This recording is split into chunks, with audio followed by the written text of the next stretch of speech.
Gold fell first thing on Monday as the markets priced out some geopolitical risk from the Middle East, with the focus shifting towards a raft of company earnings, including a few of the Magnificent Seven tech giants, this week. Over the next few days, data is also expected to reclaim its position as the primary market influencer. We have US GDP and core PCE figures to look forward in the second half of the week. A strong set of US data will likely prevent a softening of the US dollar's momentum. Gold investors will be wondering whether the metal will finally show some commitment to the downside, unlike the past several weeks, when it continually defied gravity by ignoring rising US dollar and yields. If yields remain supported again this week, I reckon this may exert some pressure on the technically overbought gold, unless investors perceive a risk of US default. Gold's unusual price movement persisted again during much of last week after detaching entirely from the US dollar and bond markets, as yields climbed alongside gold, which is very uncommon.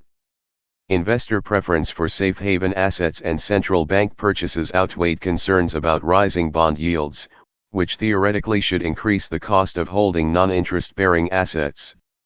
For instance, the United States 2-year yield is around 5% currently.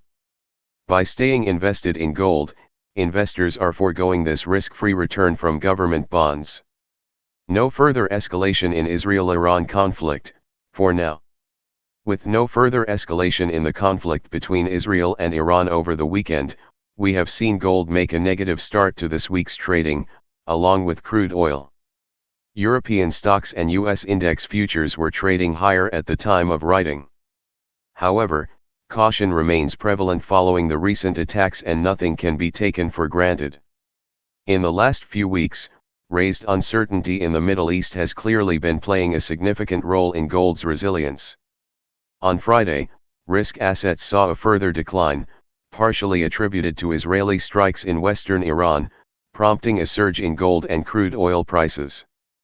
But European markets recovered on Friday from their overnight lows and have made a positive start to Monday's session thus far, as investors played down the impact of Friday's limited strike.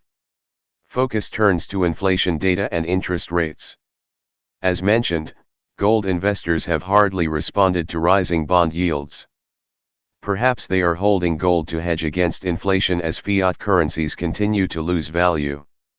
Federal Reserve Chairman Jerome Powell last week cautioned that a robust U.S. economy might justify keeping rates at their current levels for an extended period as necessary, emphasizing that inflation had exhibited a lack of progress towards their objectives. This puts this week's core PCE inflation data into a sharp focus. Following a robust U.S. CPI report that was published a couple of weeks ago, the dollar has been gaining strength, particularly as both U.S. interest rates and those of other major economies like the ECB and the BOC have recently shifted favorably for the greenback.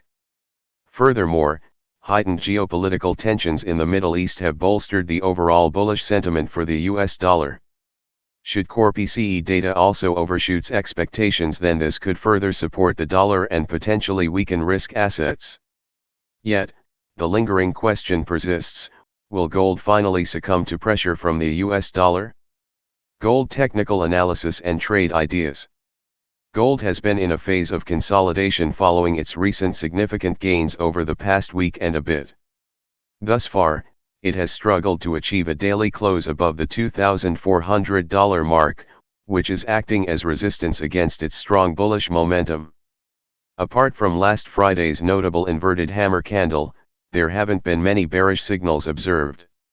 Typically, such a candlestick pattern would suggest a potential near-term peak, but gold's price behavior has been far from typical. It has completely decoupled from both the US dollar and bond markets.